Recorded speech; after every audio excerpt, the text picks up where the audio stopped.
I got up early on day 8 to climb a hill and watch the sunrise.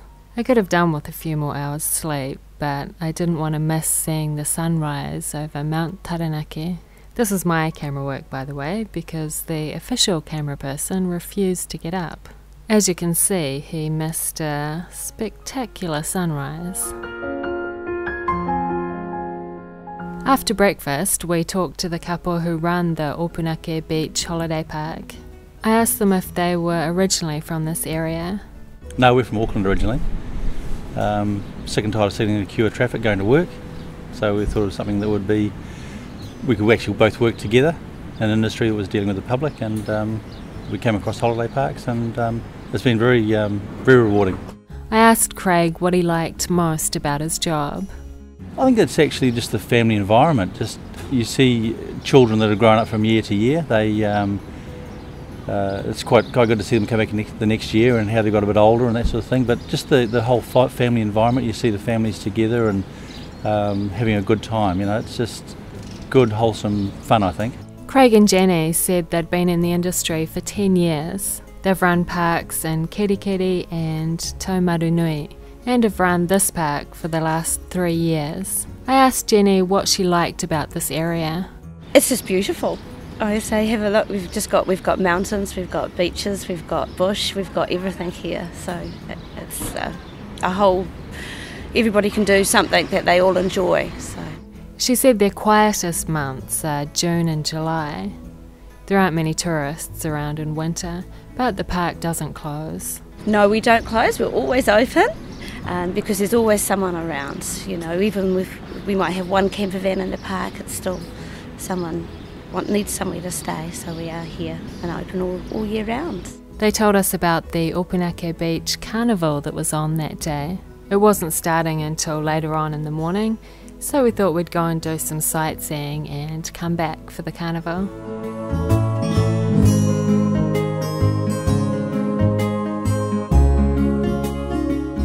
Mount Taranaki looked so beautiful. There was a little bit of snow on the mountain. I thought it looked like a person reaching for something. We decided to go and check out a place called Parihaka. I wasn't exactly sure where it was, but we eventually found it after stopping and knocking on a few doors to ask people. Hundreds of Māori used to live in a village here in the 1800s. They were part of a peaceful movement which promoted non-violent action to protect Māori independence. The Parihaka movement was led by Te Whiti o Rongomai and Tohu Kākahi. In 1881, Tohu and Te Whiti were arrested and jailed by the Pākehā government, and most of the village was destroyed. People say it's one of the most shameful episodes of New Zealand history.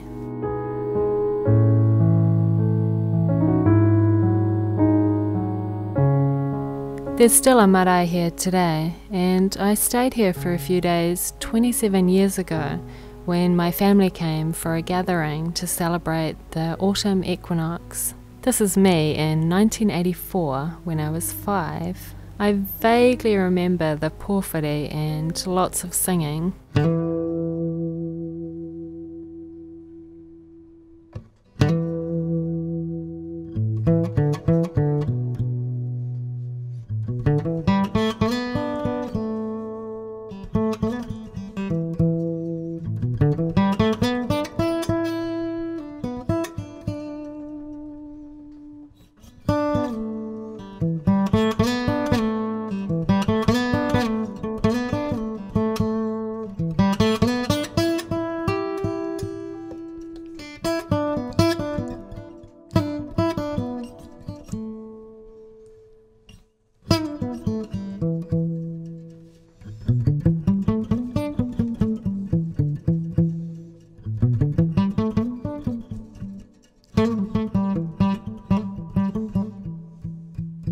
After Parihaka, we went back to Opunake to check out the Opunake Beach Carnival.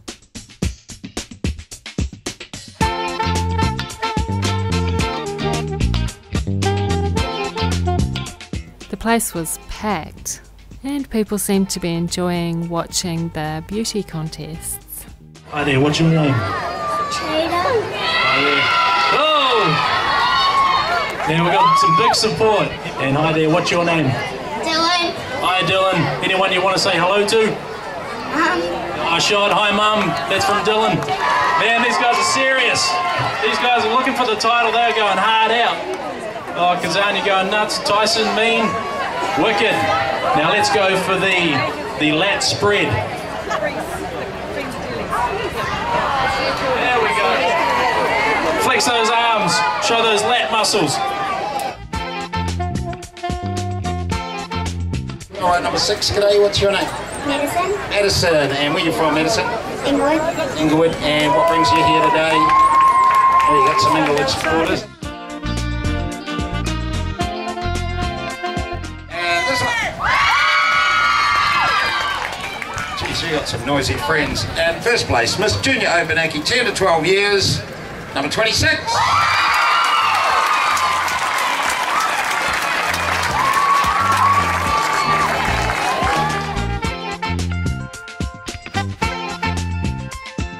I bought a lucky dip for $2. I used to love buying these when I was a kid. I got a bag full of cute little things.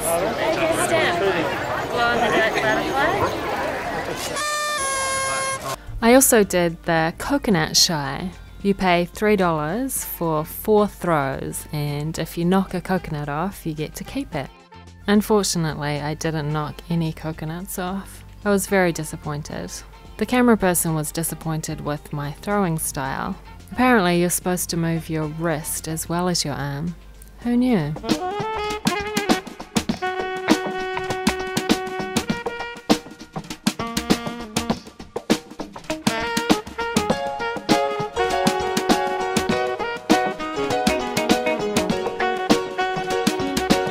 We stopped for a coffee in a little town called Patea, and I bought a postcard.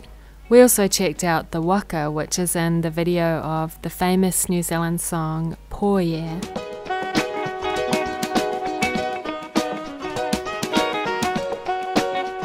It says here this was erected in 1933.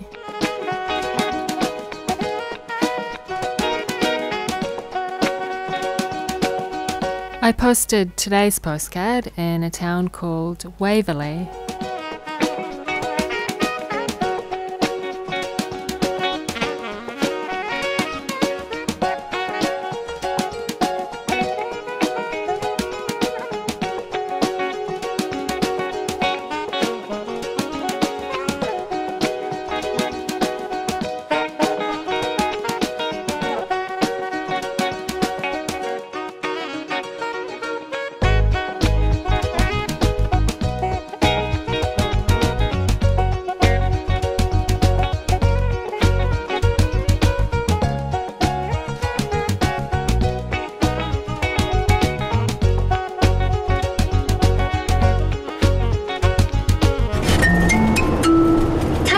Is Bulls, an extremely reputable small town. Here you will find amongst a plethora of colourful murals an all-pervading bull theme with more than 100 intriguing signs that play on the place name, like the medical centre, Curable. We stopped in Bulls to take some photos of the signs. The school has a sign saying knowledgeable. The town hall has sociable. The medical centre, curable. There's also livable, bloomables, sharpenable, fashionable, parkable, respectable, readable. Okay, I think that's enough. You get the idea.